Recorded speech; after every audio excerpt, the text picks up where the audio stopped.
በስመ አብ ወወልድ ወመንፈስ ቅዱስ አሐዱ አምላክ አሜን። በክርስቶስ ወንድሞቼ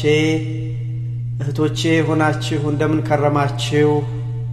እንደምን ሰነበታችሁ? በቸርነቱ የጠበቀን የእድሜ ደሃ ላደረገን እነሆ የዛሬውን ብሩህ ቀን የሰጠን የአባቶቻችን የነቢያት አምላክ የሐዋርያት አምላክ የጻድቃን የሰማዕታት አምላክ የኛ ፈጣሪ የኛ ጌታ ልዑል እግዚአብሔር ስሙ ከአጽናፍ እስከ አጽናፍ የከበረ የተመሰገነ ይሁን። እንደምን ከረማችሁ? እንደምን ሰነበታችሁ? ከሁሉ አስቀድሜ እነሆ ለታላቁ ለዚህ ለታላቅ በዓል በተለይ ለመድኃኒታችን ለኢየሱስ ክርስቶስ ነገረ ምጽአቱን የምናስብበት ቤተክርስቲያን ደብረ ዘይት ብላ ለምታስበው ለዛሬው ቀን እንኳን አደረሳችሁ እንኳን አደረሰን። አባቶቻችን አምላክ እግዚአብሔር በመካከላችን ሆኖ ወንድሞቼ ምድራዊ ያልሆነ ሰማያዊ ሐሳቡን የሰው ያልሆነ የመለኮት የእግዚአብሔር ሐሳብ የሆነውን ምስጢር እንዲገልጥልን የሱ ቅዱስ ፈቃድ ይሁንልን። ዛሬ እግዚአብሔር ቢረዳን የምንማርበት ተከታታይ ትምህርታችንን እንቀጥላለን። በተለይ በጋብቻና በትዳር ዙሪያ እንማራለን። ነገር ግን ወደዛ ከመሄዳችን በፊት ነገረ ምጽአቱን በተመለከተ የዕለቱን ቀለም አንስተን አንድ ነገር ብለን ማለፍ የግድ ይሆናል። እንግዲህ ቅድም እንዳልኩት የዛሬው ቀን በቤተ ክርስቲያን ደብረ ዘይት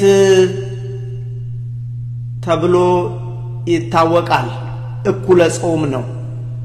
እንግዲህ በተለይ ይሄ አምስተኛው ሳምንት ደብረ ዘይት ብሎ የሰየመው አባታችን ቅዱስ ያሬድ ነው እና ቤተ ክርስቲያን ለመሆኑ ምንድነው መልእክቷ በዚህ በደብረ ዘይት? ምክንያቱም ወደ ዋናው ትምህርታችን ስለምንሄድ ይሄንን በጥቂቱ ማየት ስላለብን ነው። ምንድነው የቤተ ክርስቲያን መልእክት? ዛሬ ደብረ ዘይት ብላ ሰይማ ወንድሞቼ ቤተ ክርስቲያን ነገረ ምጽአት ሲባል የክርስቶስ የአምላካችን የመድኃኒታችን የኢየሱስ ክርስቶስን ዳግም መምጣት ወይም በሌላ አነጋገር ለሁለተኛ ጊዜ መምጣት የምታስብበት ቀን ነው። ቤተ ክርስቲያን ዛሬ መድኃኒታችን ኢየሱስ ክርስቶስ በፊት አንድ ጊዜ መጥቷል። በስጋ ማርያም ተገልጦ በፊት መጥቶ ነበር። አሁን ግን በፍጹም በሆነ በመለኮቱ እንደገና ይመጣል፣ ለሁለተኛ ጊዜ ይመጣል ብላ እንግዲህ ምን ትላለች ቤተ ክርስቲያን? ጌታችሁ በምን ሰዓት እንደሚመጣ አታውቁምና ልጆቼ ሆይ ተዘጋጅታችሁ ጠብቁኝ። ይሄ ነው በቃ መልእክቱ፣ ሌላ መልእክት የለውም። የዛሬው ትምህርት በአንድ ቃል ቢጠቀለል ወንድሞቼ የቤተ ክርስቲያን መልእክት ጌታችን በምን ሰዓት እንደሚመጣ አታውቁምና ተዘጋጅታችሁ ኑሩ ብላ ነው የምታስተምረው። እዚህ ውስጥ እንግዲህ ሁለት ነገር ነው። አንደኛ መድኃኒታችን ኢየሱስ ክርስቶስ ወይም ጌታችን ተመልሶ ይመጣል። ተመልሶ ይመጣል።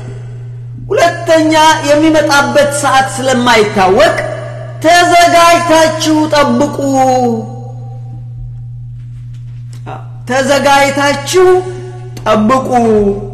ብላ ቤተ ክርስቲያን ታስተምራለች። በነገራችን ላይ ራሱ መድኃኒዓለም ክርስቶስ ሁለተኛ እንደሚመጣ በወንጌል ላይ በተለይ ሁለት ቦታ አስረግጦ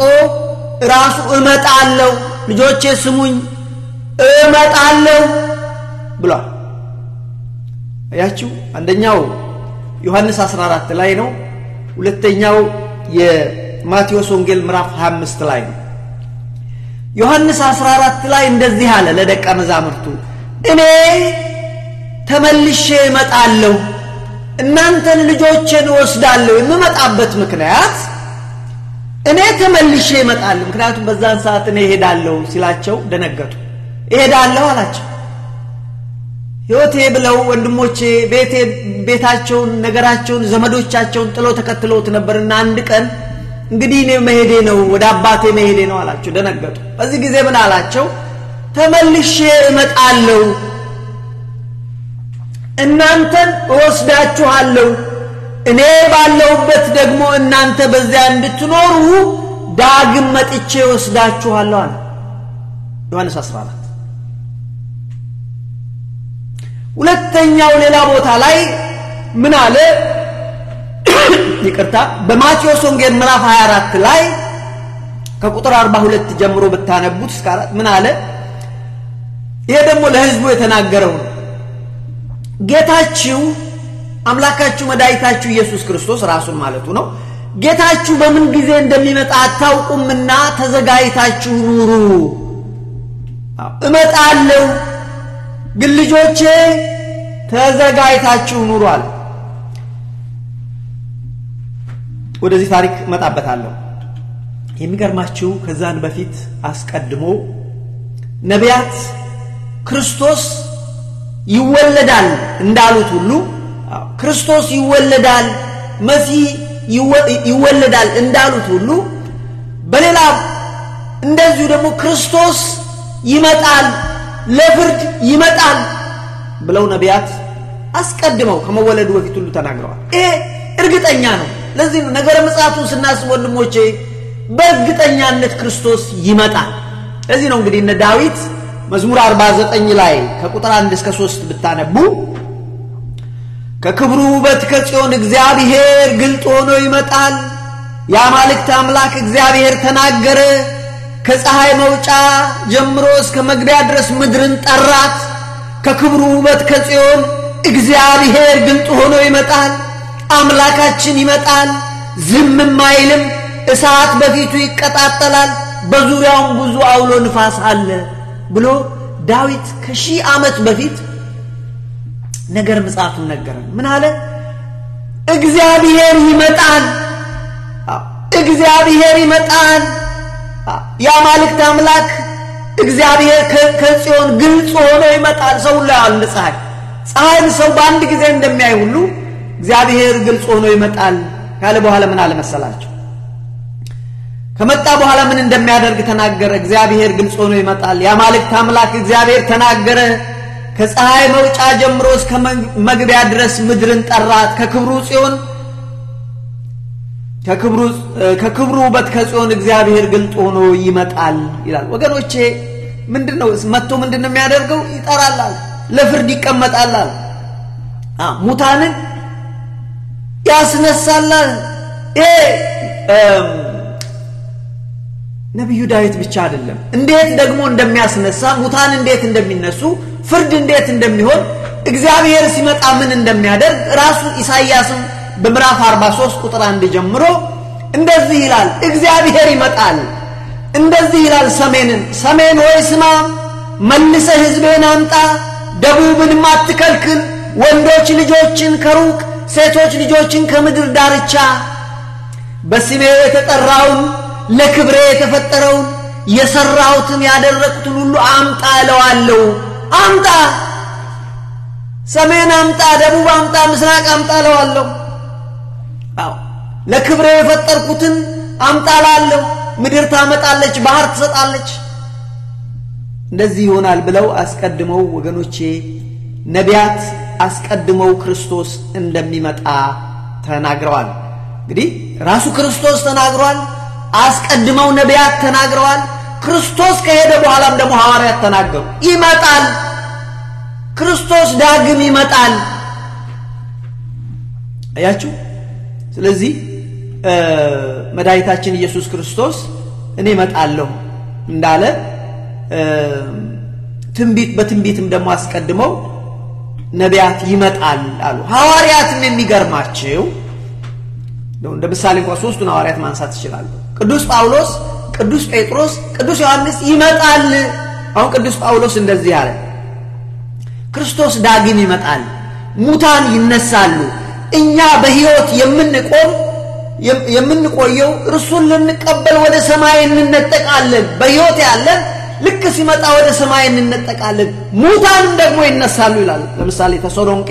ምዕራፍ 4 ቁጥር 16 ጀምሮ ብታነቡ ጌታ ራሱ በትእዛዝ በመላእክት ማለቃ ድምጽ በእግዚአብሔር መለከት ከሰማይ ይወርዳልና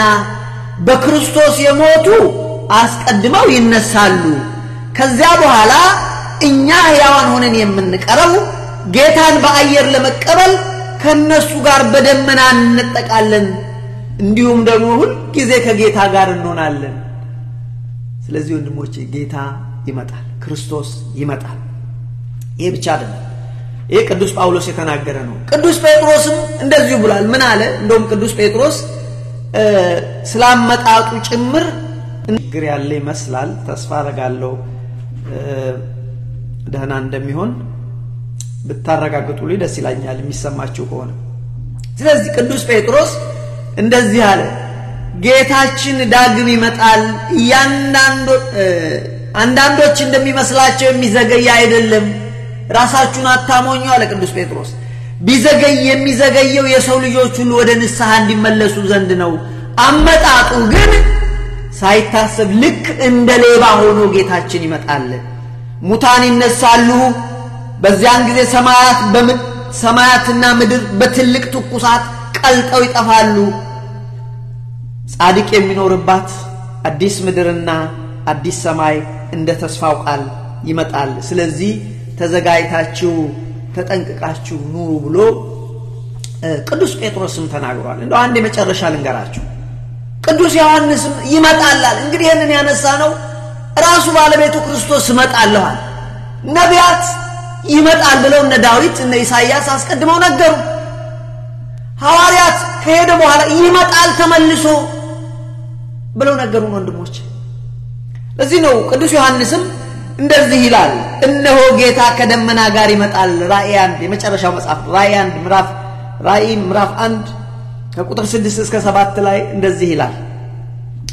እነሆ ጌታ ከደመና ጋር ይመጣል አይንም ሁሉ የወጉትም ሁሉ ያዩታል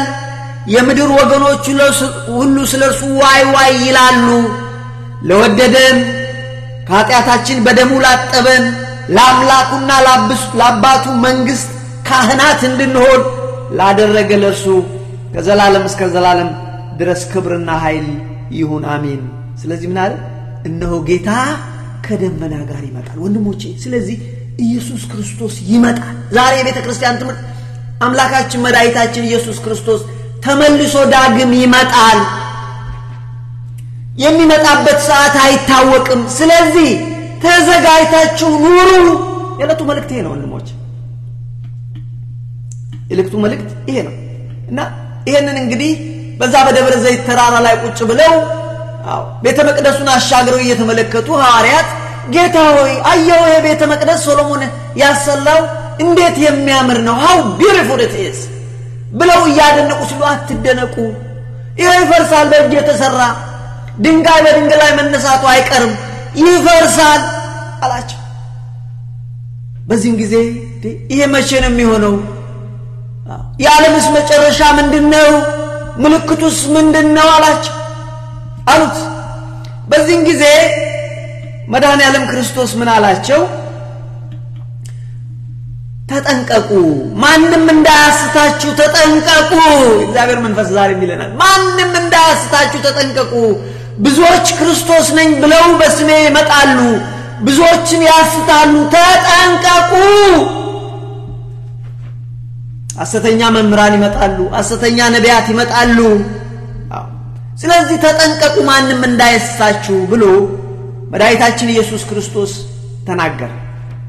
መሰረታዊ ጥያቄ እዚህ ጋር እንግዲህ ታሪኩን ስለምታውቁ ወደ ዋናው ትምህርት መሄድ ስላለብኝ ነው እዚህ ጋር መቸኩለው ለምን እንደሚመጣው ለመሆኑ ሶስት ምክንያት አለ ይመጣበት አንደኛ እኛን ሊወስድ ይመጣል ቅዱሳንን ሊወስድ ይመጣል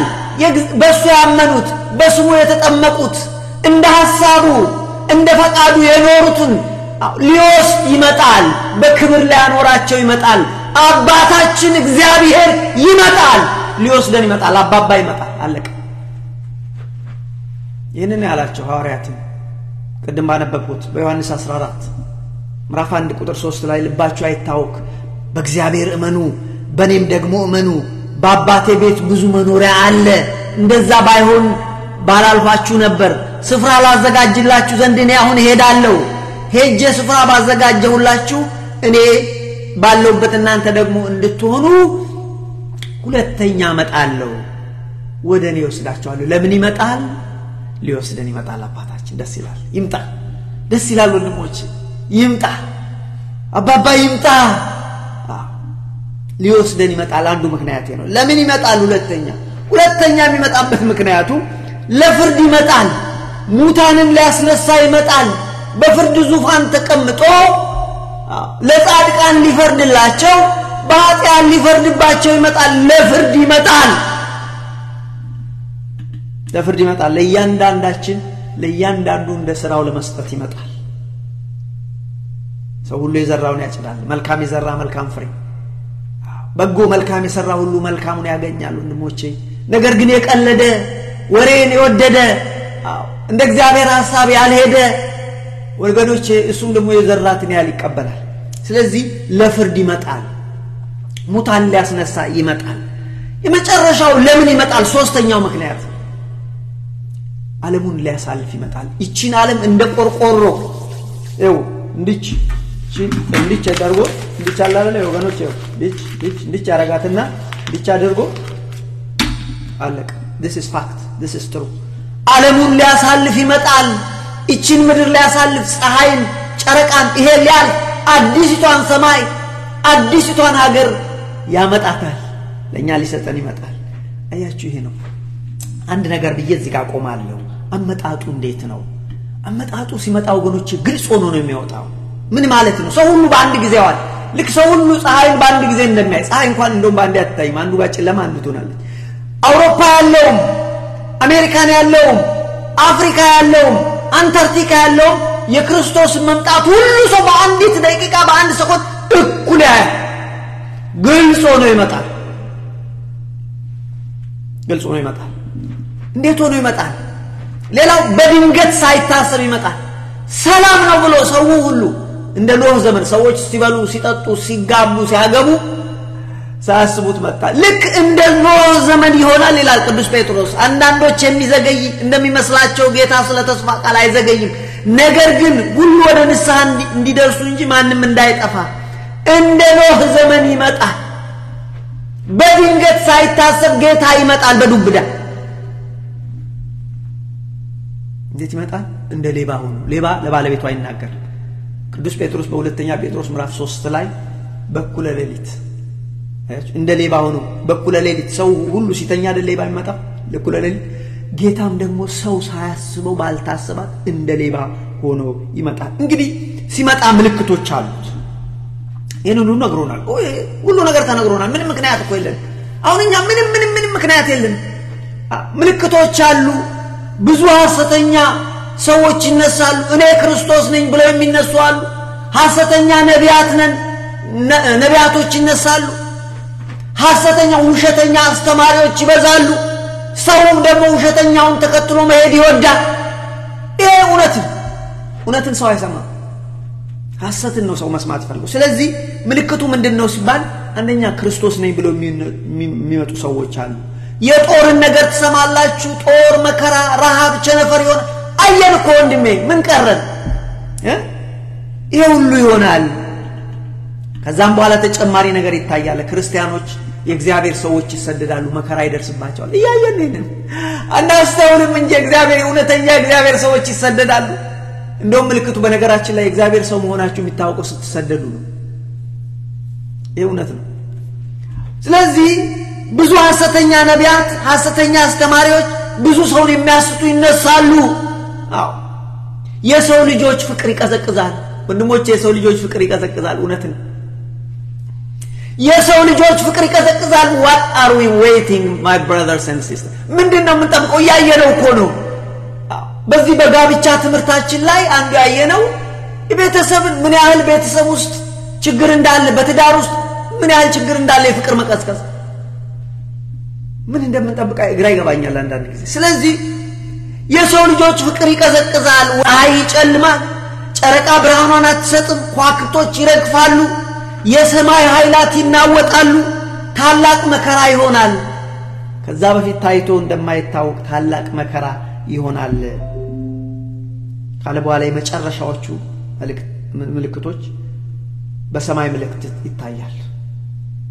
በሰማይ ምልክት ይታያል የሰው ልጅ በክብርና በኃይል ግልጽ ሆኖ ይመጣል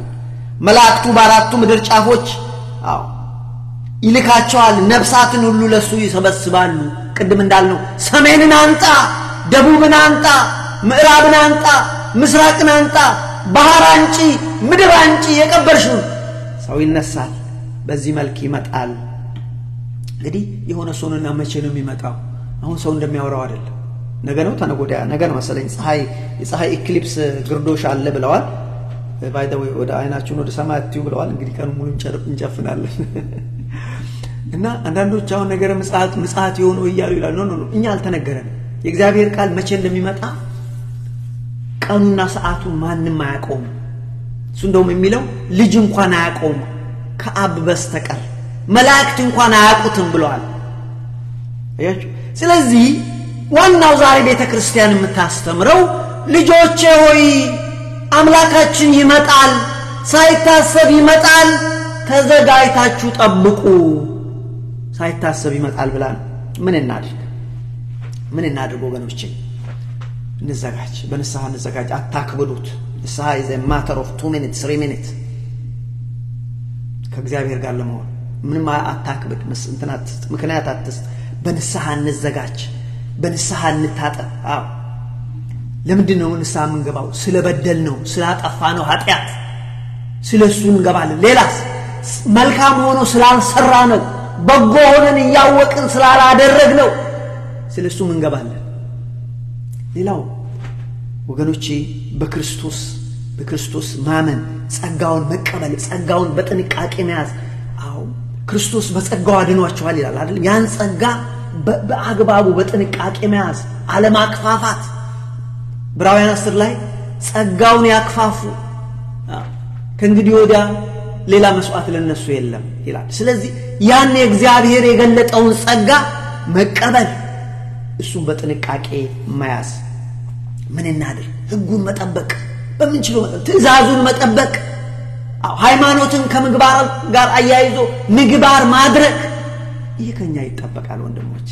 ስለዚህ ምን እናድርግ ብለን ብንል ወንድሞች ማንንም እንዳያሳስተን ሞኛቱ እኔ ለእናንተ ተጠያቂ ያሉን መዛለት እስጢፋኖስ 19 it doesn't work መምህር ከላይ ኖ you figure it out አዋጣም ለምን ሞኝ ትሆናለህ ስላንተ ነው ስለዚህ ነው ወይ እስጢፋኖስ ያለው ነገር እውነት ነው ወይ ያስተማረው እውነት ነው ወይ ቼክ የማድረግ ያንተ ስራ ነው ምነው ሌላውን ነገር ቤት ስትገዛ ሌላ ትምህርት ቤት ስትሄድ ቼክ አድርጋል ለነፍስ እንዴት ቼክ አታርግ ስለዚህ ማንንም እንዳያስታችሁ ተጠንቀቁ ምክንያቱም ሐሰተኛ አስተማሪዎች ሐሰተኛ ነቢያት ይበዛሉ በስተዋል ምንቱ ለመናገር እና ከዘጋይታችሁ ጠብቁ እንደነዛ 10 ደናግልት 10 ነበሩ መብራታ 5ቱ ጎበዞች የተዘጋይተው የጠበቁ መብራታቸውን ከዘይታቸው ጋር ያዙ ነበሩ 10 ሰነፎች ነው መብራት አላቸው ዘይት አልያዙ ሙሽራው ቆየ እንቅልፍ አላቸው የተዘጋጁት ገቡ ይላል እነዛ በኋላ መጥቶ ያንኳኳል ሰራ ስለዚህ እኛ ተዘጋይተን እንጠብቅ እንደ ልባም አገልጋይ በሚመችም ጊዜ በማይመችም ጊዜ ተዘጋይታችሁ ጠብቁ ነው ያለን እንግዲህ ይሄ ነው የዛሬው መልእክት ወንድሞቼ እህቶቼ የዛሬው መልእክት ደብረ ዘይት ብላ ቤተክርስቲያን የምታስተምረው ይሄንን ነው እንግዲህ በረከቱ ከበዓሉ እግዚአብሔር በረከት ይክፈለን አባቶቻችን አምላክ ከኛ ጋር ይሁን አሁን በቀጥታ የምንሄደው ወደ ተከታታይ ትምህርታችን ነው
በስመ አብ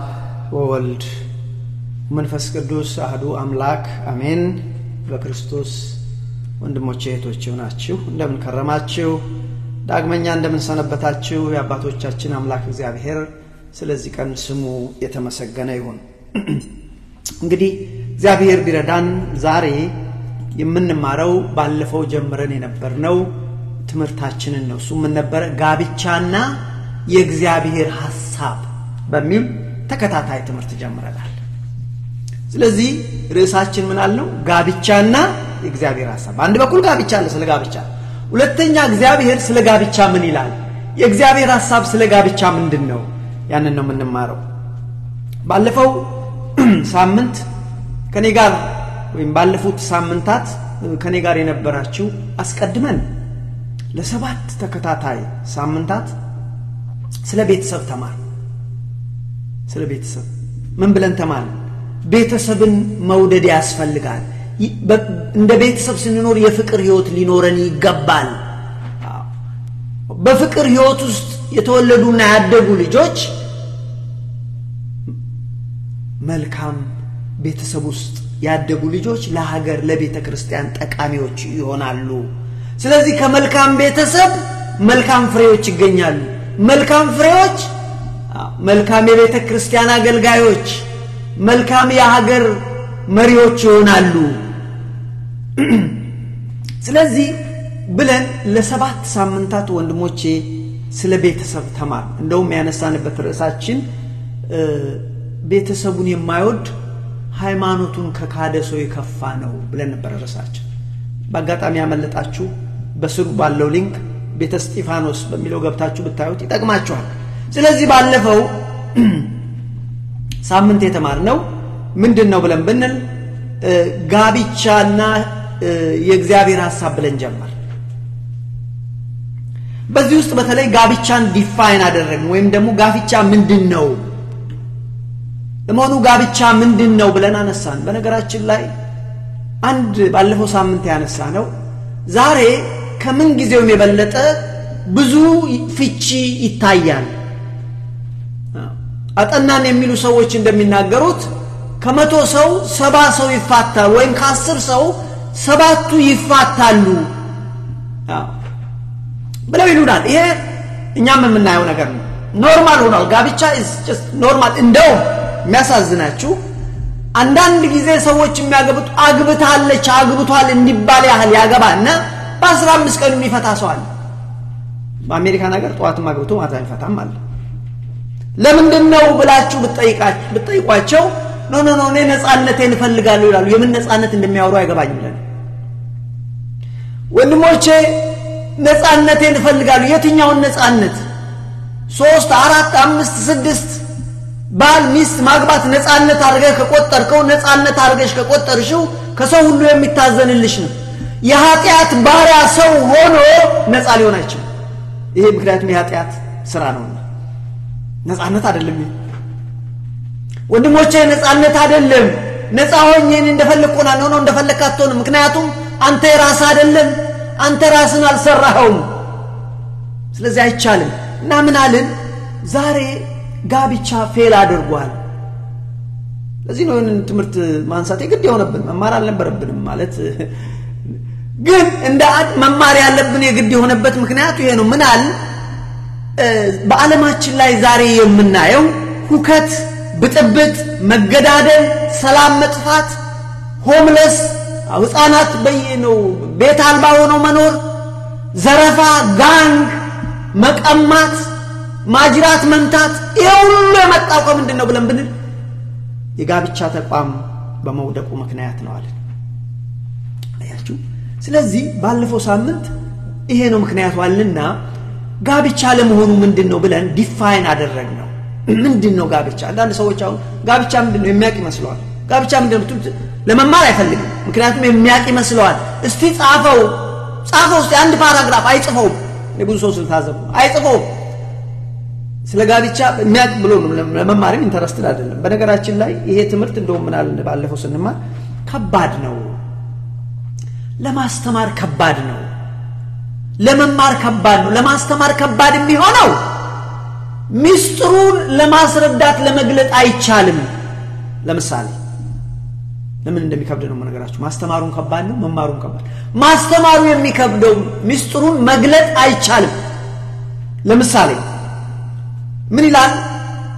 ሰው እናትና አባቱን ይተዋል ከሚስቱ ጋር ይተባበራል ሁለቱ አንድ ይሆናሉ ሁለቱ አንድ ስጋ ናቸው ይላል አንድ ስጋ ናቸው ባልና ሚስት ሰው ለመረዳት ይከብዳል ለማስረዳት ይከብዳል አንድ ስጋ በርግጥም አንድ ስጋ ይሆናሉ የሚገርማችሁ አንድ ስጋ ባልና ሚስት ከባድ ነው ማለት ነው ለመማር ደግሞ ከባድ ነው ያልኳችሁ ለመማር የጋብቻ ትምህርት ከባድ የሚሆነው ሰው ሁሉ አቃለው ይላል ጭንቅላቱን ይዘጋል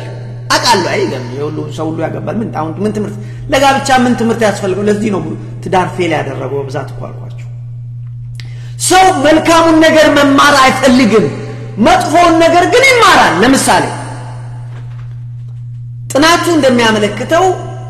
ከተፋቺ ከሚፋቱ ሰዎች 93% ሰው የሚፋታው ምክንያቱ ክፉን ነገር በማየት ነው ምን ማለት እንንተናም እኮ ተፋቱ እንንተናም ተፋቱ እነከሊትም ተፋቱ እነከሌም 93% ስለዚህ እኔ ምን ሆናለሁ እንደውም ፔይቼክ እኔ ማመጣለሁ እኔት ጋብቻ is not about your paycheck ጋብቻ እግዚአብሔር ሐሳብ ስለዚህ ክፉን ነገር ሰው ይማራል እነከሌ ስለተፋቱ ነስ ምን ይሆናለሁ እኖራለሁ እኔት የጋብቻ ጉዳይ ያንቺና የባልሽ ጉዳይ ብቻ አይደለም ሌላ ባለቤት አለ እግዚአብሔር የሚባል ስለዚህ እንደፈለገን የምንገባበት እንደፈለገን የምንወጣበት ስንፈልግ የምናፈርሰው ስንፈልግ የምንተው ጉዳይ አይደለም ዋጋ ያስከፍላል ስለዚህ ምን አለን ባለፈው ስለ ጋብቻ ምንድነው ብለን ጋብቻን ዲፋይን አደረግነው ምን አለን እግዚአብሔር ለሰው ልጆች የሰራው የተቀደሰ ሥርዓት ነው አስቀድሞ እግዚአብሔር አብ ጋብቻን ፈጠረ አንድ አዳምና አንድ ሔዋንን ፈጥሮ ሁለቱ በጋብቻ እንዲኖሩ አደረገ አስቀድሞ እግዚአብሔር በኋላ እግዚአብሔር ወልድ ኢየሱስ ክርስቶስ ስጋ ማርያም ለብሶ ወደዚህ ምድር ሲመጣ የመጀመሪያ ስራው የመጀመሪያ ተአምሩን ያደረገው በቃና ዘገሊላ ምን አደረገ እሱ ደግሞ አረጋገጠው አጸናው ጋብቻ በወንድና በሴት መካከል ብቻ የሚደረግ ሲፈጥርም አዳምና ሔዋንን ብቻ ሁለት አዳም አልፈጠረም ሁለት ሔዋን አልፈጠረም ስለዚህ መድኃኒታችን ኢየሱስ ክርስቶስም ያረጋገጠው ያጸናው ነው ብለናልና እንግዲህ ጋብቻ በአንድ ወንድና በአንዲት ሴት መካከል የሚፈጸም ልዩ የሆነ የቃል ኪዳን ዝምድና ነው ዝምድና ባልና ሚስት ዘመዳሞች ናቸው በኋላ መጣበታለሁ ከዝምድናም አልፎ የሥጋ ዘመዶች ናቸው ግን ይሄ ነው በቃል ኪዳን ነው ሰው አባትና እናቱን ይተዋል ከሚስቱ ጋር ህብረት ያደርጋል ሁለቱ አንድ ይሆናሉ እነሱም አንድ ስጋ ይሆናሉ ስለዚህ ስጋ ናቸው የሥጋ ዘመዶች ናቸው ግን ይሄ የመጣው በመዋለድ ሳይሆን በቃል ኪዳን ነው ቃል ኪዳን በኋላ መጣለው እግዚአብሔር ዓለሙን የሚያስተዳድረው በቃል ኪዳን ነው እኛ እንኳን የእግዚአብሔር ልጆች ሆነው በቃል ኪዳን ነው በዮሐንስ ወንጌል ምዕራፍ 1 ላይ ወደ ወገኖቹ መጣ ወደ ገዛ ወገኖቹ መጣ ወገኖቹ አልተቀበሉትም ነገር ግን ለተቀበሉት ላመኑት ለተቀበሉት የእግዚአብሔር ልጆች ሆኑ ዘንድ ስልጣን ሰጣቸው አለቀ በቃል ኪዳን ነው እኛ እንኳን የእግዚአብሔር ልጆች ሆነ ቃል ኪዳን ቀላል ነገር አይደለም ስለዚህ ምን አለ ባልና ሚስት የቃል ኪዳን ዝምድና ነው ይሄ ቃል ኪዳን ዝምድና ከሥጋ ዝምድና ይበልጣል ለምሳሌ ትምህርቱን ከባድ ያደርገዋል ያልኳችሁ ነው ለምሳሌ እኔ ከአባት እናቴ ተወልጃለሁ በሥጋ ልወለድ እንጂ ከአባትና እናቴ ከተወለድኩ በኋላ ተመልሼ ከነሱ ጋር አንድ መሆን አልችልም አንድ ሥጋ ልሆን አልችልም አለቀ ወንድሜ ከእህቴ ጋር በሥጋ ተወልጃለሁ ነገር ግን ከነሱ ጋር አንድ ልሆን አልችልም ከባለቤቴ ጋር ግን በፊት የሥጋ ዝምድና የለንም በቃል ኪዳን እግዚአብሔር እንዳደረገን ሁለታችንም አንድ ስጋዎች ነን ይሄኛው ይበልጣል ስለዚህ ምናል ባለፈው የቃል ኪዳን ዝምድና ይሄ ቃል ኪዳኑ ደግሞ እስከ ሞት ድረስ የሚጸና ነው ፍቅሩም እስከ ሞት ድረስ መሆን አለበት ክርስቶስ ቤተክርስቲያንን እንደወደዳት ለቤተክርስቲያንም ራሱን አሳልፎ እንደሰጣት ባል ሚስቱን ይውደዳት እስከ ሞት ድረስ ይላል ቃል ኪዳኑ ይሄ ብቻ አይደለም ቤተክርስቲያን ለክርስቶስ እንደምትገዛ ቤተክርስቲያን ለክርስቶስ እንደምትታዘዝ ሚስት ሆይ ለባልሽ ታዘዢ ተገዢ እኔ አይደለሁት እግዚአብሔር አለ መቀበል እኛ ፈንታን ስለማንረዳው ነው እንጂ እንደውም ይሄ የኃላፊነት ጉዳይ ነው ሴት ታንሳለች ወንድ ከፍ ያለውን ለማታል ኃላፊነት እሺ ስለዚህ እንደውም የወንዱ ኃላፊነት የበለጠ ነው እዛው ውስጥ አሁን አልገባም እንጂ በጣም ትልቅ ኃላፊነት የተሰጠው ለወንዱ ነው ውደዳት እንደ ነፍስ ነው የተባለው እኔ እኮ ለአለቃዬ እኮ እንደፈል አለቃዬን ልገዛለት ይችላል ችግር እኮ አይደለም እዚህ ላለው ገቨርነሩ እኮ ገዛለሁ ፕሬዝዳንቱ ገዛለሁ መገዛት እኮ ቀላል ነው ውደደው ፕሬዝዳንቱ ምትሉኝ አልወደም አለቃዬን ውደደው ሰው ሊወዳቸው ወንዱን ግን ውደዳት ስለዚህ ምን አለን ዲፋይንስ እናደርግ ባለፈው ሳምንት ጋብቻ ባልና ሚስት የሚፈጸም ልዩ የቃል ኪዳን ዝምድና ነው ፍቅሩም እስከ ሞት ድረስ መድረስ አለበት እግዚአብሔር ሐሳብ ይሄ ነው አለ እዚህ ጋር ስለዚህ ይሄንን ተመለከትን ዛሬ ሌላ አብረን ያየነው አንዳንድ ሰዎች እንደሚሉት አይደለም ዛሬ ሰዎች ጋብቻን ዲፋይን ሊያደርጉት ይፈልጋሉ ጋብቻ እኮ እንደዚህ ነው ብለው ፍርድ ቤት ጭምር ሄዳሉ ሱፕሪም ኮርት ድረስ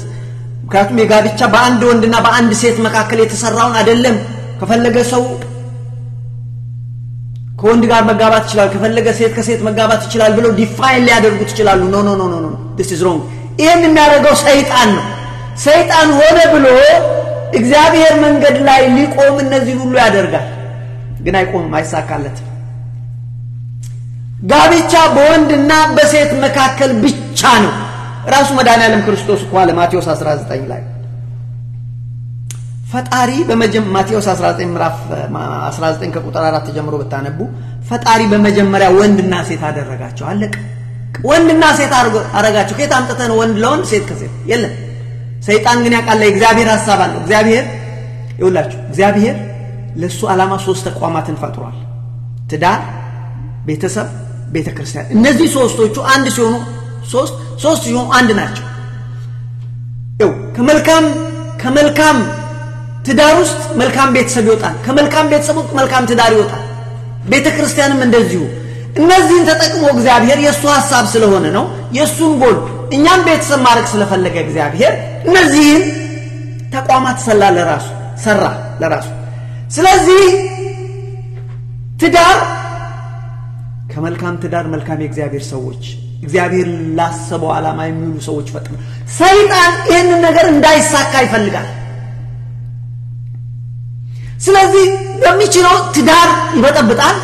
በሚችለው ቤተሰብን ይበጠብጣል በሚችለው ቤተክርስቲያንን ይበጠብጣል ከዚህ አልፎ አገርና አህጉርን እየበጠበጠ አሁን ትዳር ምን ደረጃ ደርሷል ሰይጣን ወንድና ወንድ መጋባት ይችላል ስለዚህ ጋብቻን ዲፋይን እናድርገው ብለው እስከ ሱፕሪም ኮርት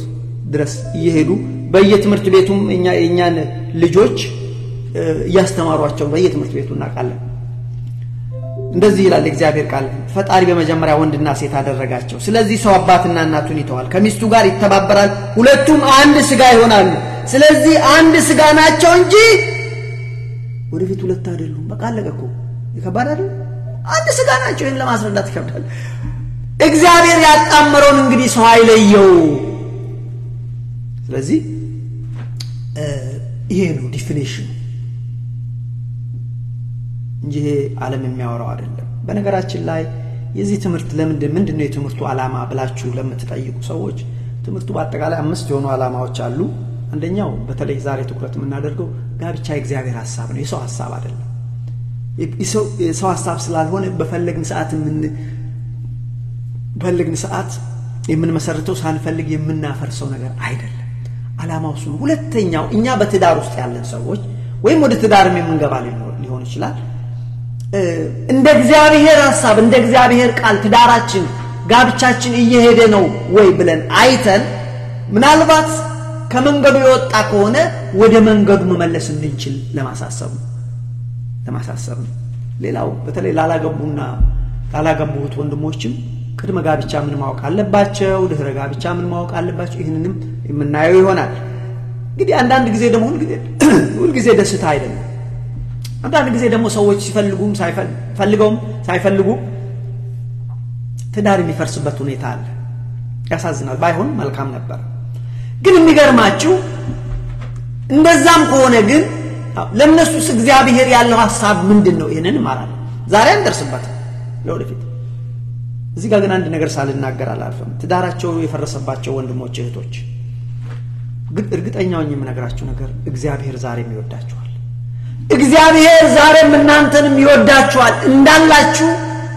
come as you are ወይም as it is እንዳላችሁ ሆናችሁ ኑልኝ ይላችኋል እግዚአብሔር ለእናንተም መልካምና በጎ ሐሳብ አለው ያንን የእግዚአብሔርን ሐሳብ መማር አስፈላጊ ነው አያችሁ እና ባለፈው እነዚህ ነው ያየነው ዛሬ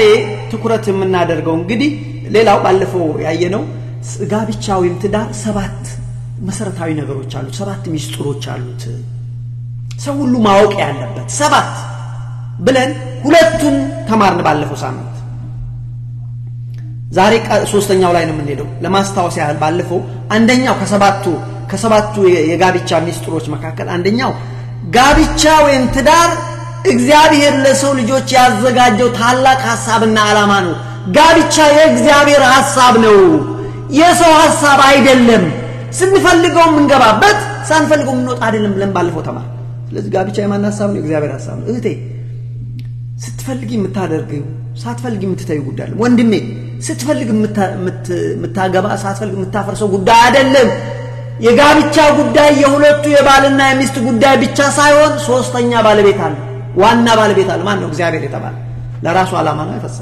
የፈጠረው ስለዚህ ጥንቃቄ ይጠይቃል ጋብቻ ስለዚህ ምን አለን የጋብቻ ትምህርት አስፈላጊ ነው ጋብቻ የእግዚአብሔር ሐሳብ ነው ብለን ተማር ሌላ ሁለተኛ ያየነው ባለፈው ያየነው ጋብቻ እግዚአብሔር የሰው ልጆች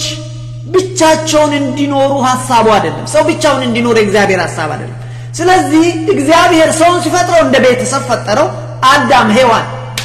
ቤተሰብ ሰው ሲኖርም ደግሞ ብቻውን እንዲኖር የእግዚአብሔር ሐሳብ አይደለም ስለዚህ እግዚአብሔር ሰው ቤተሰብ ሆኖ እንዲኖር ከምን በስተቀር ይሄ እንግዲህ ለ99.9% ሰዎች የተነገረ ነው ነጥብ 1% የሚሆኑ ለልዩ ጥሪ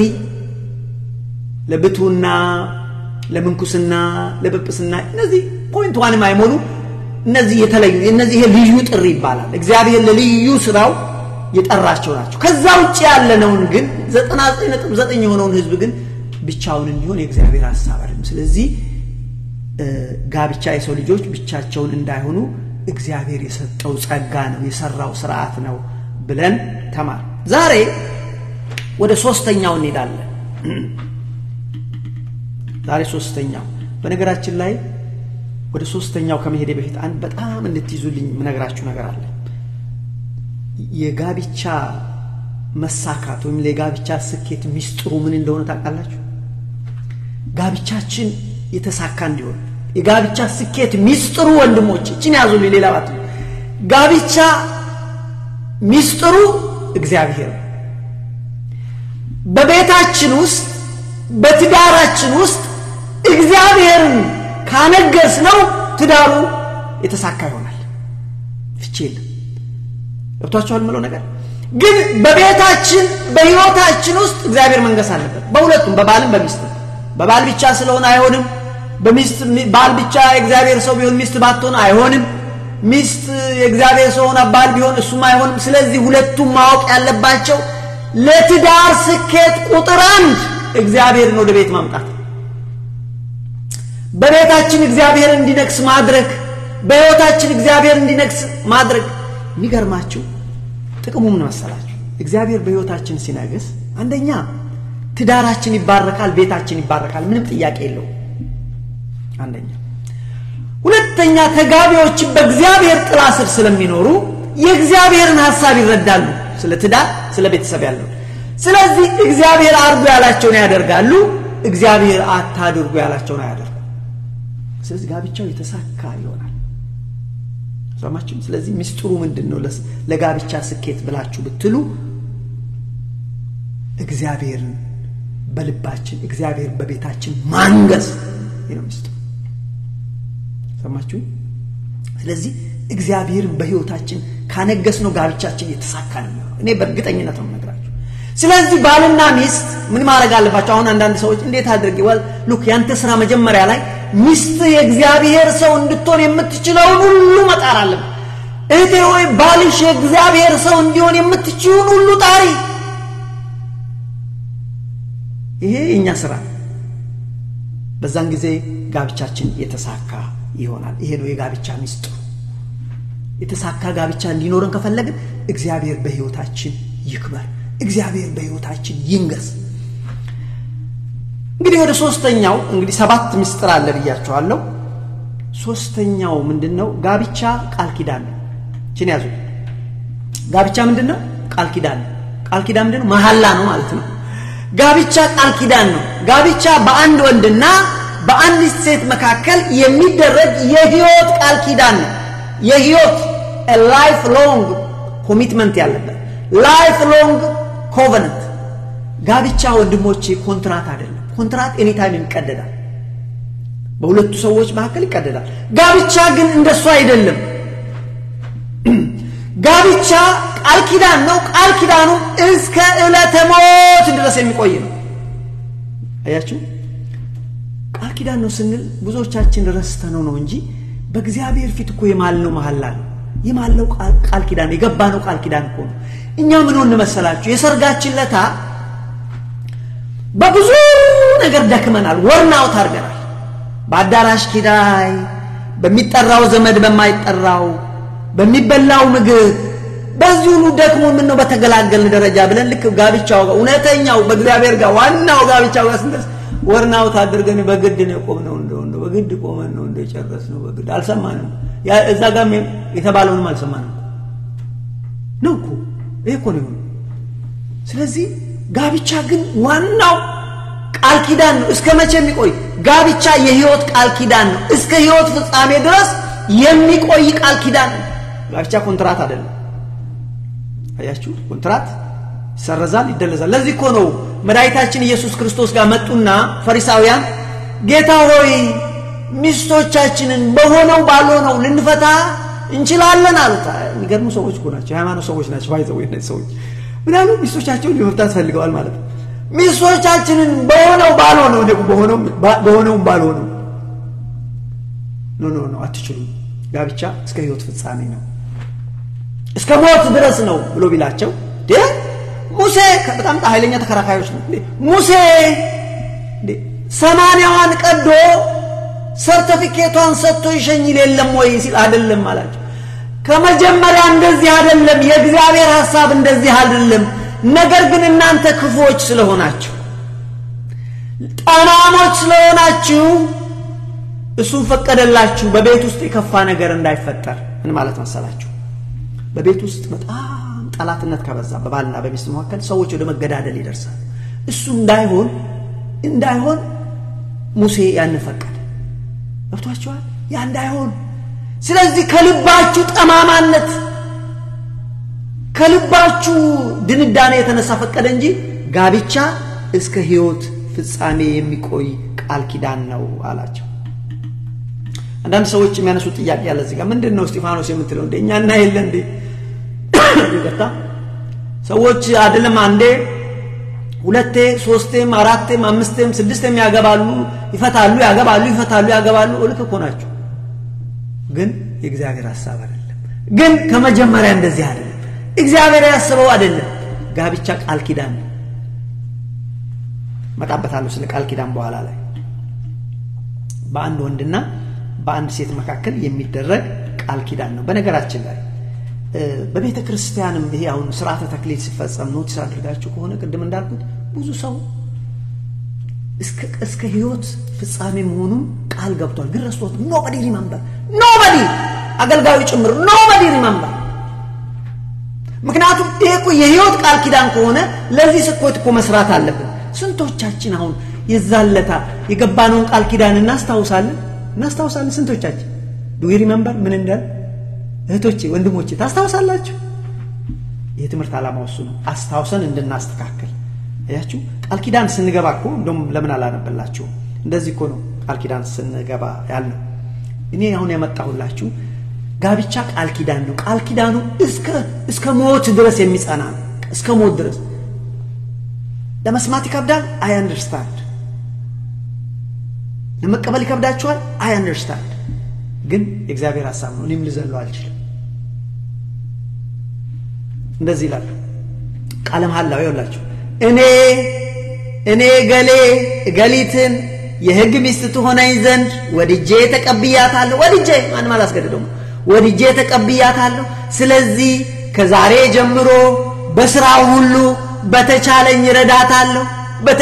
ረዳታለሁ። በህመሟና በጤናዋ በደስታዋና በሐዘኗ ጊዜ ከርሷ ጋር ሆናለሁ። ሰማህ ወንድሜ? በህመሟና በጤናዋ በደስታዋና በሐዘኗ ጊዜ ከርሷ ጋር ሆናለሁ። መከነች፣ ሰነፈች በማለት ይህንን በመሳሰለው ምክንያት ሁሉ በልዑል እግዚአብሔር ትእዛዝ ከሷ በሞት እስክለይ አልተዋትም። በልዑል እግዚአብሔር ትእዛዝ በሞት እስክወሰድ ድረስ በልዑል እግዚአብሔር ትእዛዝ ከሷ በሞት እስክለይ አልተዋትም። ወድጄ ተቀብያታለሁ። ለዚህም በእግዚአብሔርና በተቀደሰችዋ በኦርቶዶክስ ቤተክርስቲያን ጉባኤ ፊት በመሐላ ቃሌን እሰጣለሁ። በመሐላ ምለን እኮ ወንድሞ አሁን ግን ማንም ሰው ትዝ አይለውም። ይህንን ነው እኮ ቃል ኪዳን የገባሁት። ሴቶችም ደግሞ እንደዚህ ነው። ሴቷ ደግሞ እንደዚህ ትላለች፣ እኔ ገሊት እገሌን የሕግ ባል ይሆነኝ ዘንድ ወድጄ ተቀብየዋለሁ። ስለዚህ ከዛሬ ጀምሮ በተቻለኝ መጠን በሥራ ሁሉ ረዳዋለሁ። በሐዘኑና በደስታው በጤናውና በህመሙ ጊዜ ከእርሱ ጋር ሆናለሁ። በልዑል እግዚአብሔር ትእዛዝ ከእርሱ በሞት እስክለይ ድረስ ከእርሱ ጋር ሆናለሁ፣ እታዘዘውማለሁ። ቃሌንም በእግዚአብሔርና በኦርቶዶክሳዊት ቤተክርስቲያን ጉባኤ ፊት በመሐላ እሰጣለሁ። አሜን። ይህንን የገባነው ቃል በእግዚአብሔር ፊት በዚህ እየኖርን ነው። ስለዚህ ወገኖቼ ጋብቻ ቃል ኪዳን ነው ስንል እስከ ሞት ድረስ የሚጸና ለዚህ ነው እኮ በሞት እስክለያት ድረስ ከእርሱ ጋር ሆናለሁ ነው የሚለው። በነገራችን ላይ ይሄ በጋብቻ እንግዲህ በእግዚአብሔርና በቤተ ክርስቲያን ፊት የተማለ ቃል ኪዳን የጸና ቃል ኪዳን ተመዝግቧል በሰማይ። ያንን ያፈረሰ ግን ደስ የሚለው ንስሐ የሚባል ነገር አለ። ፈርሶብን ቢሆን በንስሐ መመለስ ማስተካከል። አሁን ጥያቄው እኛ ይሄንን የጋብቻችን ተክሊላችን ስንፈጽም ወይ ጋብቻ በእግዚአብሔር ፊት እንዲህ አይነት ቃለ መሐላ የፈጸምን ጊዜ ትዝ ይለናል? ለመሆኑ ቃል ኪዳን መሐላው ትዝ ይለናል ወይስ ቃል እዛም ብዙዎቻችን ደግሞ ወይም ደግሞ ለታይታን ያደረግነው ሰዎች እንዲያውልን ነው? ለፎቶግራፍ ነው? ራሳችን ጠይቀን እንድናስተካክል። ስለዚህ ሶስተኛው ጋብቻ ቃል ኪዳን ነው። አራተኛው ጋብቻ ዝምድና ነው። በነገራችን ላይ ጋብቻ ዝምድና ነው። ጋብቻ ወይም ትዳር ግን ልዩነቱ ዝምድናነቱ ምንድነው? የቃል ኪዳን ዝምድና ነው።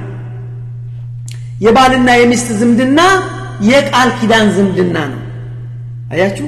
ቃል ኪዳኑ በስጋ ዝምድና የሌላቸውን ሁለት ሰዎች ባልና ሚስት በፊት ስጋ ዝምድና የሌላቸው ሁለቱም በቃል ኪዳን አንድ ስጋ ወይም የስጋ ዘመድ እንዲሆኑ ያደርጋቸው። መጀመሪያ ስጋ ዘመድ አልነበሩ። ቃል ኪዳኑ ከገቡ ሰዓት ጀምሮ ሁለቱ አንድ ስጋ ይሆናሉ አሁን ግን የስጋ ዝምድና አላቸው የስጋ ዘመድ ሆኑ አያችሁ ስለዚህ ቃል ኪዳኑ ምን ያደርጋል በስጋ ዝምድና የሌላቸው ሁለት ተጋቢ ሰዎች በቃል ኪዳን አንድ ስጋ የሚሆኑበት እግዚአብሔር የሰራው ሥርዓት ነው ለዚህ እኮ ነው ሰው አባትና እናቱን ይተዋል ከሚስቱ ጋር አንድ ይሆናል ሁለቱ አንድ ስጋ ናቸው ስለዚህ በስጋ ዘመድ ያልነበሩ በቃል ኪዳን ዘመድ ሆኑ እኮ ብዙ አያስደንቅም not hard to understand እኛ እኮ ኢየሱስ ክርስቶስ እኮ የእግዚአብሔር ልጅ ነው የባህሪ ልጅ እኛ እኮ የእግዚአብሔር ልጅ ሆነው በቃል ኪዳን ተዋሽዋ ለምሳሌ ይሄ በነገራችን ላይ የትዳር ጉዳይ ከባልና ሚስት በላይ የእግዚአብሔር ጉዳይ ነው ያልኳችሁ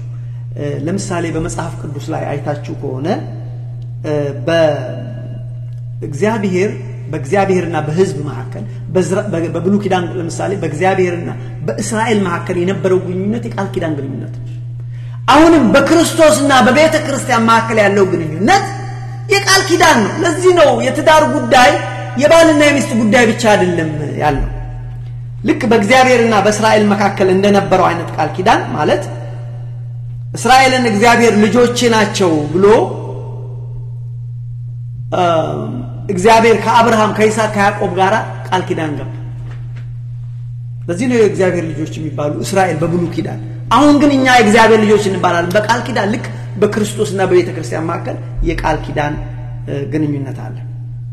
ለምሳሌ የእግዚአብሔር ቃል ስለ ቃል ኪዳን ምን ይላል ብለን ብናየው መልካም ነው እንደዚህ ይላል ይገርማችኋል አሁን አንድ ምሳሌ ልስጣችሁ ከብሉይ ኪዳን እንዴት አድርጎ ልክ ከትዳር ጋር ይመላል የእግዚአብሔር ከሕዝቡ ጋር የእግዚአብሔር ከእስራኤል ጋር ያለው ቃል ኪዳን ልክ ከጋብቻ ጋር በጣም ይመሳሰላል ለዚህ ነው የጋብቻ ጉዳይ እግዚአብሔር ሐሳብ ነው ማለት እስራኤልን እግዚአብሔር ምን ይላል እግዚአብሔር እንደዚህ ይላል እስራኤል ሆይ ማልሁልሽም ቃል ኪዳን ነው ማልሁልሽም ካንቺም ጋር ቃል ኪዳን ገባው ይላል እግዚአብሔር አንቺም የኔ ሆንሽ እያችሁ ማልኩልሽ ቃል ኪዳን ገባውልሽ እስራኤል ሆይ ልክ በነገራችን ላይ እግዚአብሔር እንደባል እስራኤል እንደሚስት ክርስቶስ እንደባል ቤተ ክርስቲያን እንደሚስት ነው መጽሐፍ ቅዱስ የሚገልጻቸው እንዲህ አይነት ፍቅርን ለማመልከት ነው የጠነከረን ፍቅር ለማሳየት ይሄ ትንቢተ ሕዝቅኤል ምዕራፍ 16 ቁጥር 8 ላይ እንደዚህ ይላል አንብብላችሁ እንድትረዱት ነው ትንቢተ ሕዝቅኤል ምዕራፍ 16 ከቁጥር 7 ጀምሮ እንዴት አርጎ እግዚአብሔር እስራኤልን ልክ እንደሚስት እንደ ልጃገረድ እንዴት እንደሚስላት እንደሚያያት እንደወደዳት በዛም ቃል ኪዳን እንዴት እንዳደረገ እንመልከት ትንቢተ ሕዝቅኤል ምዕራፍ 16 ቁጥር 7 ጀምሮ በርሻ ላይ እንዳለ ቡቃያ አበዛሁሽ አንቺም አደግሽ ታላቅም ሆንሽ በእጅግም አጌጥሽ ጡቶችሽም አጎጠጎጡ ጠጉርሽም አደገ ነገር ግን እርቃንሽን ሆነሽ ተራቅተሽ ነበር አያችሁ በቃል ኪዳን እስራኤል የእግዚአብሔር ሕዝብ ሳይሆን ልክ እንደ አህዛብ ራቁቱን ነበር ባዶን ነበር አጸያፊ ነበር ለዚህ እኮ ነው እርቃንሽን ሆነሽ ተራቅተሽ ነበርሽ ከዛ በፊት ባንቺ ዘንድ ባለፍኩና ባየሁሽ ጊዜ እነሆ ጊዜሽ የፍቅር ጊዜ ነበር እኔም መጎናጸፊያዬን በላይሽ ላይ ዘረጋሁ ህፍረተ ስጋሽንም ከደንኩ ማልሁልሽም ካንቺም ጋር ቃል ኪዳን ገባሁ ይላል ጌታ እግዚአብሔር አንቺም ለኔ ሆንሽ እስራኤል ሆይ አንቺ ለኔ ሆንሽ ቃል ኪዳን ገባሁልሽ እያለ ይቀጥላል ይሄ እንግዲህ የእግዚአብሔርና የእስራኤልን በብሉይ ኪዳን በአዲስ ኪዳን የክርስቶስንና የኛን ያለንን ግንኙነት የቃል ኪዳን እንደሆነ ክርስቶስ እንደ ሙሽራ ቤተ ክርስቲያን እንደ ሙሽሪት ይመስላሉ ለዚህ ነው እንግዲህ የትዳር ጉዳይ የባልና የሚስት ጉዳይ ብቻ አይደለም ከዛ የበለጠ ነገር አለ ያልኳችሁ ስለዚህ በመጽሐፍ ቅዱስ ውስጥ እግዚአብሔር እንደ ባል እስራኤል ደግሞ እንደ ሚስት ተገልጧል ወይም ደግሞ በአዲስ ኪዳን ክርስቶስ እንደ ባል ቤተክርስቲያን እንደሚስት ምን ለማመልከት የጠለቀ ፍቅር ትልቅ ፍቅር ለዚህ እኮ ነው ክርስቶስ ቤተክርስቲያንን እንደወደዳት ብሎም እንደሞተላት ባል ሚስቱን ይውደዳት እስከ ሞት ድረስ የሚለው ከዚህ የመጣ ነው። ሌላው አንድ ነገር ስለ ቃል ኪዳን ብጨምርላችሁ ስለ ቃል ኪዳን የእግዚአብሔር ቃል እንደዚህ ይላል ትንቢተ ሚልክያስ ሰዓት እየሄደ ነው የሰመራይዝ ያደረኩ ይላል ትንቢተ ሚልክያስ ምዕራፍ 2 ቁጥር 14 ላይ እንደዚህ ይላል ሚስትህን ሲወቅስ ነው ስለ ቃል ኪዳን ነው እየተናገርኩ ያለሁት ሚስት ባልንጀራህና የቃል ኪዳን ሚስት ሆና ሳለች እርሷን አታላሃታልና እግዚአብሔር ባንተና በልጅነት ሚስት መካከል ስለሆነ ነው እግዚአብሔር ያያል የቃል ኪዳን ሚስት የልጅነት ሚስት እንትታል ብሎ የሚልበት ነው ስለዚህ ቃል ኪዳን ለሚዘነጉ ሰዎችም ደግሞ ወይም ቃል ኪዳን ለሚዘነጉ ወንዶች ወይም ለሚዘነጉ ሴቶችም እንደዚሁ ቃል ኪዳንን የእግዚአብሔር ቃል ይናገራል ለምሳሌ ቃል ኪዳኗን የምትረሳ ሴት እንደዚህ ይላታል ቃል ኪዳኗን የምትረሳ የልጅነት ወዳጇን የምትረሳ ሴት ቤቷ ወደ ሞት ያዘነበለ ነው ለማድምጡ ቃል ኪዳኗን የምታፈርስ ቃል ኪዳኗን የምትዘነጋ ለሞት የተዘጋጀች ነች ቤቷ ወደ ሞት ያዘነበለ ነው አካሄዷም ወደ ሞት ጥላ ነው ወደ እርሷም የሚገቡ ከዚህ ሴትዮ ጋራም እንደገና እሷን የሚያገቡ እነሱም ወደ ሞት ይሄዳሉ ነው አንበበላቸው አካሄዷም ወደ ሞት ጥላ ነው ወደ እርሷ የሚገቡ አይመለሱም የህይወት ጎዳናም አያገኙ ምሳሌ ቁጥር 2:17 ላይ ነው ላንብበው ምሳሌ 2:17 ከጋለሞታ ሴት አንተን ለመታደግ ቃሏን ከምታለዝብ ከሌላይቱ ሴት የህፃንነት ወዳጇን የምትተው ያምላኳን ቃል ኪዳን የምትረሳ ቤቷ ወደ ሞት ያዘነበለ ነው አካሄዷ ወደ ሙታን ጥላ ነው ወደ እርሷ የሚገቡም ሁሉ አይመለሱም የህይወትን ጎዳና ያዩናል ስለዚህ ቃል ኪዳን ጋብቻ ምንድነው ቃል ኪዳን ውስጥ ምን የሚቆይ ነው እስከ ህይወት ፍጻሜ ድረስ የሚቆይ ነው ስለዚህ ጋብቻ ወንድሞቼ እንደው በጊዜያዊ ስሜት ዘለን የምንገባበት ከገባን በኋላም የምንወጣው ነገር አይደለም ጥንቃቄ የሚጠይቅ መማር የሚያስፈልገው በጣም ማሰብ የሚጠይቅ ዝግጅት የሚጠይቅ በጸሎት መትጋት የሚጠይቅ እግዚአብሔርን መጠየቅ ይሄን ባለፈው አላረግነው ኢትስ ኦኬ ዛሬም ቀኑ አልመሸም ማስተካከል እንችላለን ስለዚህ ጋብቻ ወይም ትዳር በአጠቃላይ በተጋቢዎች መካከል የሚደረግ የህይወት ቃል ኪዳን ነው አሁን ትምህርቴን ጨርሻለሁ ለሰራው እዚህ ጋር ዛሬ ምን ተማርኩ ዛሬ በተለይ ከሰባቱ የጋብቻ ሚስጥሮች ወይም ደግሞ አንድ ክርስቲያን ሊያቃቸው ይገባል ካልናቸው ቅድም ሰባት ናቸው አለ ሰባት ቢሆኑም ባለፈው ሳምንት ሁለቱን ተማር ምናል አንደኛ ጋብቻ የእግዚአብሔር ሐሳብ ነው ስለዚህ ሰዎች ቢፈልጉ የሚገቡበት ሳይፈልጉ የሚወጡት ሲፈልጉ የሚያፈርሱት እንደዛ አይደለም ዋጋ ያስከፍታል ነገርኩ ቃል ኪዳን ጓነበኩልህ ሁለተኛ ላስት ዊክ የተማርነው ጋብቻ የተፈጠረበት እግዚአብሔር ሰዎች ብቻቸውን እንዲኖሩ የእግዚአብሔር ሐሳብ አይደለም ሰው ብቻውን እንዲኖር መልካም አይደለም ጥሩ አይደለም በቃ ይሄ ጥሩ አይደለም ማለት እግዚአብሔር ሰው ብቻውን ይኖር ዘንድ ስለዚህ 99.9 ለምንኖር ለኛ በትዳር እንድንኖር የእግዚአብሔር ሐሳብ ነው ለልዩ ጥሪ ለብቱና ለምንኩስና ለጵጵስና ወዘተ በጥሪ ከተሰጣቸው ሰዎች በስተቀር ሌላው ሰው ብቻውን መኖር ልክ አይደለም ትክክል አይደለም ወደ ኃጢአት መውደቅ ይመጣል ዋጋ ያስከፍላል ብለናልና ሁለተኛው እሱ ነው ሶስተኛው ዛሬ ግን የተማርነው ጋብቻ ቃል ኪዳን ነው በአንድ ወንድና በአንዲት ሴት መካከል የሚፈጸም እስከ ህይወት ፍጻሜ የሚቆይ ቃል ኪዳን ነው ኮንትራት አይደለም ልንቀደው እንደፈለገን አንችልም ብለን ፈሪሳውያን መተው ልንቀድ እንችላለን ሲሉ ነው አትችሉም